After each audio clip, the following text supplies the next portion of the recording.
আসসালামু আলাইকুম। সবাই কেমন আছেন? একদম সকালের দিকে উঠলে আমার খুব ক্ষুধা পায়। তখন আমি এই ব্রেড বাটারটা খাই। আর একটু বেলা হয়েছিল তখন আমি ভাত সাথে সবজি আলু বেগুনের একটা, তারপরে মাছ ভাজা, শাক ভাজি এগুলো দিয়ে খেয়ে নিয়েছিলাম। দিয়ে আমার কাজে চলে গিয়েছিলাম।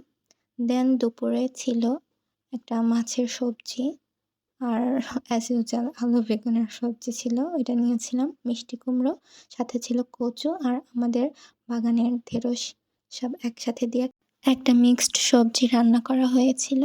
এরপরে আমি একটু আনারস মাখা খেয়েছিলাম ঝাল, ঝাল করে। আর তারপরে রাতের ডিনারে ছিল ডাল দিয়ে পুঁই শাক, এটাও আমাদের বাগানের ছিল। আমার আব্বু অনেক রকমের সবজি লাগান বাগানে। তো মিষ্টি কুমড়া, লাল শাক ভাজি, কচু, ইলিশ দিয়ে আমি ইলিশ খাই না। আর ছিল ডিম সেদ্ধ। আর মিডনাইট ক্রেভিংসে অলওয়েজ আমার কিছু না কিছু খেতে ইচ্ছে করে। আর বৃষ্টি যেহেতু হচ্ছে তাই আন্টি একটু খিচুড়ি রান্না করেছিলেন। সেটাই দেখেছিলেন। আমি রাত 11টার সময় বসে, বসে খিচুড়ি খাচ্ছিলাম মাংস দিয়ে।